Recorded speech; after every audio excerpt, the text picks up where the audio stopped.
Hola, ¿qué tal? Bienvenidos y bienvenidas una vez más a mi canal. En este video simplemente quiero comentarles algo al respecto del televisor Samsung TV8500, porque muchas personas aún se preguntan si todos los tamaños tienen el mismo tipo de panel. Aquí debo decir que antes yo cometía el mismo error y les decía que todos los tamaños del TV8500 tenían panel VA, precisamente porque Samsung o los asesores de Samsung así me lo decían.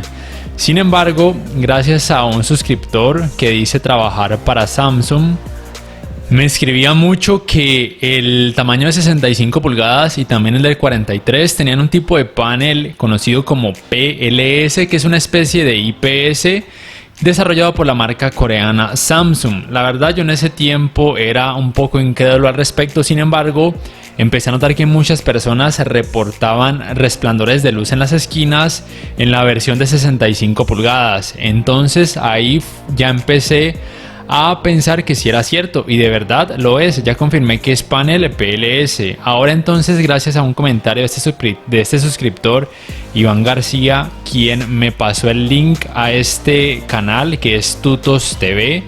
Si quieren ver el video completo de este canal, se los dejo en la descripción de este video, en donde esta persona muestra el TV8500 de 65 pulgadas y muestra que se ve mucho clouding y además resplandores en las esquinas muy notorios. Por supuesto, esta persona aclara que la cámara o el lente de la cámara exagera a veces un poco este tema de los resplandores, pero que en la vida real sí que son notorios en este tipo de contenido donde hay muchas escenas oscuras. Este video entonces es para que entiendan que no todos los tamaños del TV8500 van a presentar ese tipo de problemas.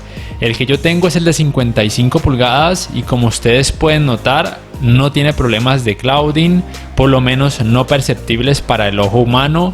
No tiene problemas de resplandores en las esquinas. Tiene ya confirmado panel VA, que, como ya muchos de ustedes saben, tiene un gran contraste, un muy buen contraste, de acuerdo a la página de pixeltv.it. Es de 6300:1 y la uniformidad de colores negros me parece que es muy buena, a pesar de no tener ni Full Array ni Local Dimming. Muchas personas me preguntan si este TV8500 vale la pena aún para este 2021. Yo les diría que sí. Pero si quieren esperar a la nueva gama de entrada de Samsung, el AU7000, AU8000 y AU9000, siéntanse libres de hacerlo.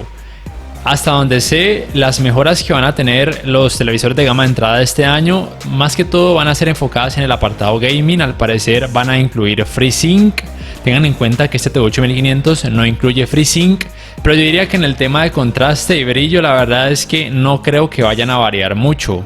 El contraste de este TV8500 ya es muy alto para ser de gama de entrada. Es el gama alta de la gama baja del 2020, por así decirlo.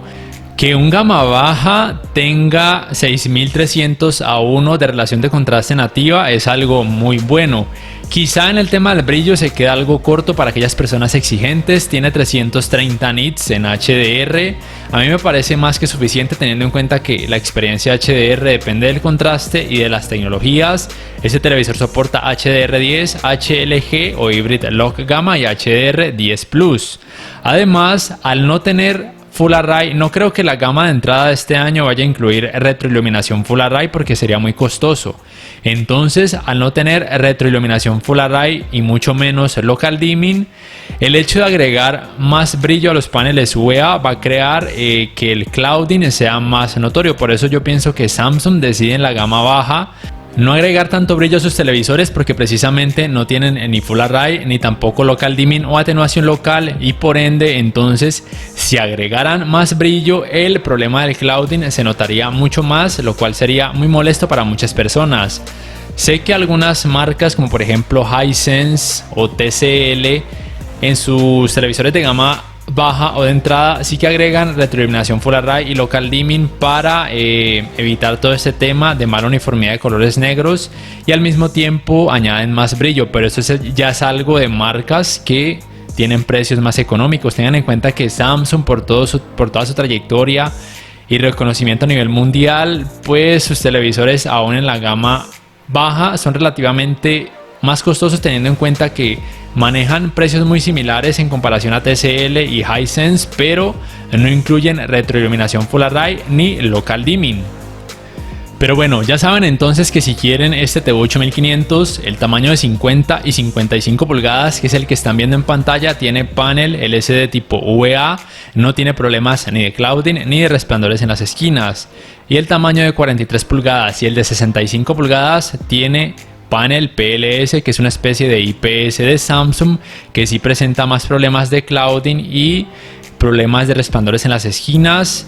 Tiene mejores ángulos de visión, eso sí, pero ya saben, estos problemas de clouding y resplandores son muy notorios en contenido en escenas oscuras. Y el panel VA, que les recuerdo que es el que están viendo en pantalla, versión de 55 y 50 pulgadas del TV 8500, tiene peores ángulos de visión, por ende es recomendado si siempre lo van a ver de frente o por lo menos no desde ángulos muy amplios. Y además tiene más contraste, mejor uniformidad de colores negros, un clouding prácticamente imperceptible y nada de problemas de resplandores en bordes o esquinas.